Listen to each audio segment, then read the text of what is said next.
Welcome back to the Supercoach Fundamentals series with me, JD. In our first video, we went over the basics of player assessment and how different types of players fit into these categories. If you haven't watched it, I suggest you start there, but the quick overview is that we look at three main things. How much do they cost? How well do they score? And can they play every game? Written here as price, scoring, and durability. Each of the main types of players, namely rookies, mid-prices, fallen premiums, traps, our hard voids and harder voids, as well as our solid picks and locks fall into these categories. We can get an edge over the competition by selecting or avoiding players based on an evaluation of them, with the goal being to find more players we can lock in. In our second video, we covered durability, particularly as it relates to assessing the impact of injuries.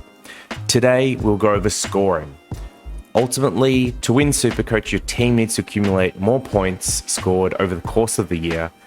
Or even if you only care about your team leagues, you want to make sure that you have the highest scoring team towards the end of the year.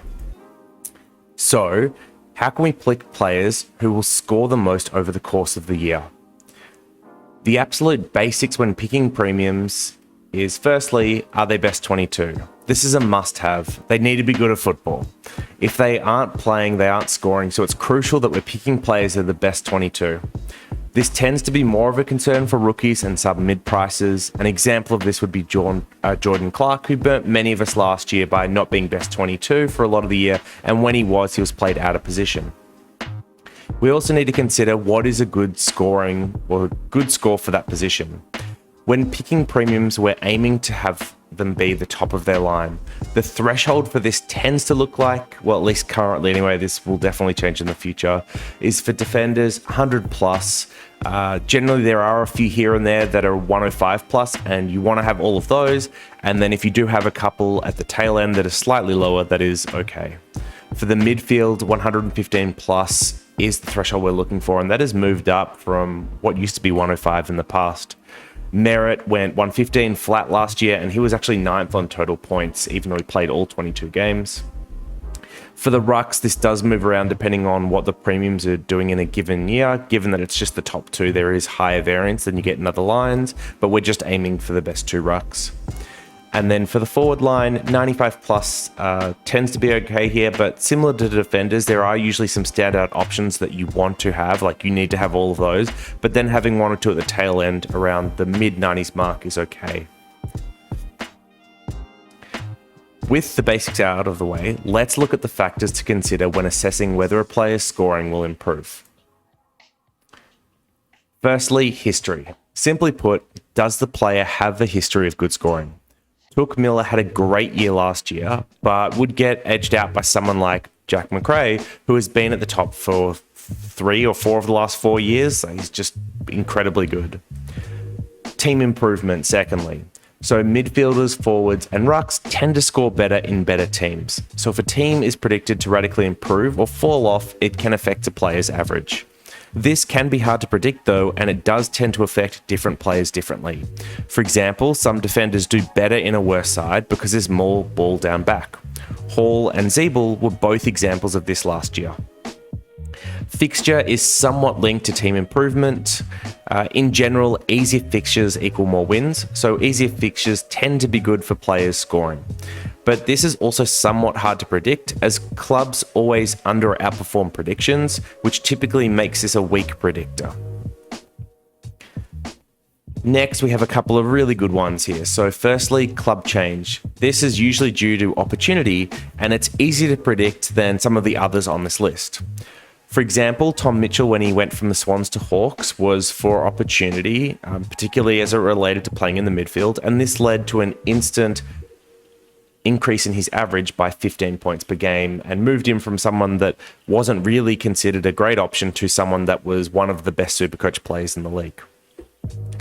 Role changes are also somewhat closely linked. So generally, we're looking for players moving from less favourable to more favourable Supercoach positions. Back to the Zeeble and Hall examples from last year, they went from half forward to half back, which is a much more Supercoach friendly role.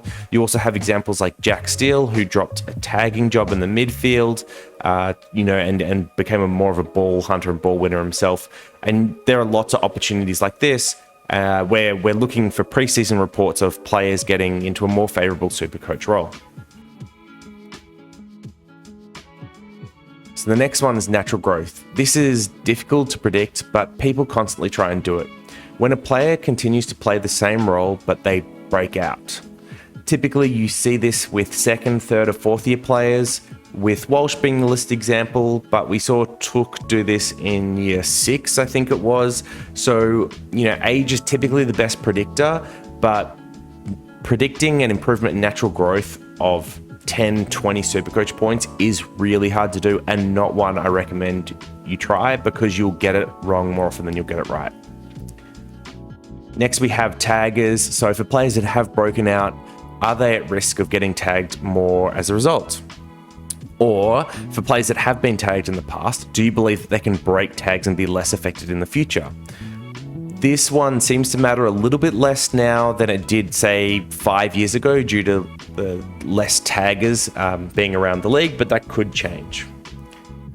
So impact of other players. So does the player perform better or worse with others around them? So Took is the listed example, and he performed much better with Greenwood out of the side last year, which seems like a really good opportunity now, given that Greenwood has moved clubs. Another example of this would be Jack Steele, who averaged about 10 points less without Marshall last year. So we really want to see Marshall fit and firing to maybe get some improvement out of Jack Steele.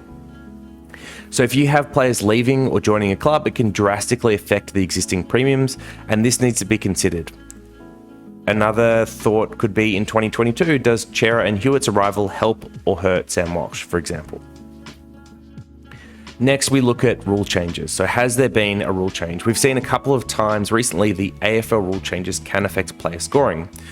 This isn't one that we have to consider most years, but definitely be aware of it. It's also generally hard to get right because we usually only have a couple of preseason games to estimate the impact, and this will then change over the course of the season anyway as teams' strategies adjust to whatever the rule change was. Recently, we've had stuff like kick-ins counting as stats, the 6-6 rule being introduced, and also the third man up, with the removal of that improving ruck scores. Finally, there's 2 left. So the next one we look at is Supercoach scoring and whether that has changed. So this is also super uncommon, but we did see somewhat recently hitouts to advantage being included as a stat, which also improved ruck scoring significantly, something you have to be aware of. And then finally, preparation. So players score better coming off full preseasons. You are looking for that full uninterrupted preseason. If you have a premium that's been consistent the last few years but hasn't been able to manage a full workload and now can, that's potentially a great sign that they'll have more performance in them. Similarly, if you have a premium that has typically always had good preseasons and this one hasn't been as good, maybe that's a sign that they'll fall away a little bit. Now, these factors matter differently for different types of players.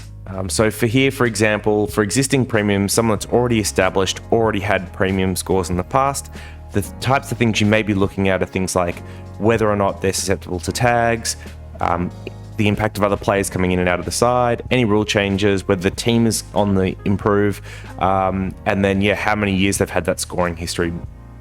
For mid prices, you're looking at that real big improvement, and that's going to come out of stuff like, are they changing the role of the club, as we kind of mentioned? Are they getting that natural growth, which I wouldn't recommend predicting? And then is the team improving?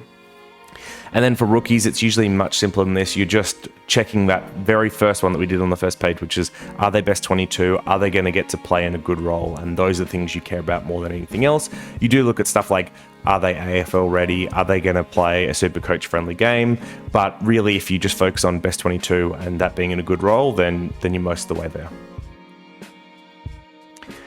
Finally, let's go through an example, and I've picked James Sicily for this one. And it doesn't look too pretty. I didn't do that on purpose, but let's just quickly run through it. So scoring history gets a tick here. He has had 2 seasons where he's finished over that 100 plus threshold for defenders, with at least one of those being pre the introduction of the kick-in rule, which we'll go over shortly. Team improvement, we don't expect to see that happening for the Hawks, who are currently going through a bit of a rebuild, but With that said, defenders typically don't seem to fall off or be impacted by this as much as other positions, which we mentioned, and that also ties into the fixture. So they have a mid-range to slightly harder fixture based on some of the early analysis I've seen, but this isn't necessarily bad for Sicily. So he hasn't changed clubs, so we don't expect any opportunity or improvement to come out of that. And has his role changed to a more favourable one? Also no, and in fact anything, there's a bit of downside risk here as he has been used as a swing forward in the past, and as we've kind of alluded to a couple of times, being a forward isn't nearly as good as being a defender for Supercoach scoring. Do we expect to see some natural growth, or can we predict some natural growth happening in Sicily that may improve his scores? So while Sicily is in a good age range where we would expect to see his scoring improve, it's unrealistic to expect to see this growth of him coming off his injuries, and as a result we kind of get that one a bit of a cross.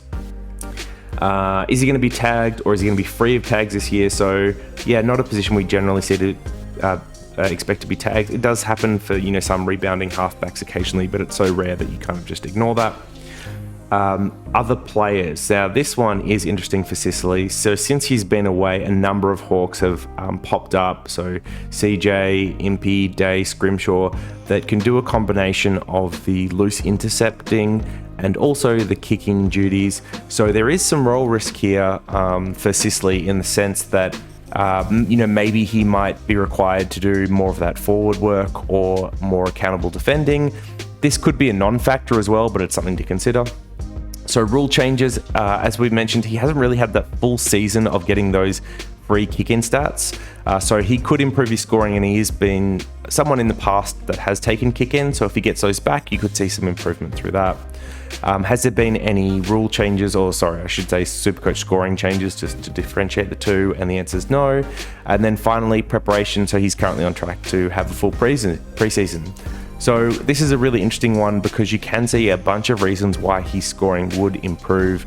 You've got the kick-ins, you've got him being able to do it in the past, and you've got him kind of, being on track. But then you also have a few things that go against him, and this makes assessing someone like Sicily quite tricky. And that's it. That's all we've really got in this video. We've gone over the basics of why it's important to pick high-scoring players, if you didn't already know. The types of factors that we use to assess high-scoring individuals, and then we've applied that to a player so you can kind of see how that assessment process works. In the next video, and the last video for this series, we'll go over in a little bit more detail pricing and kind of how this all comes together. So if you're enjoying this series, please let me know. Otherwise, I'll see you all in the next one.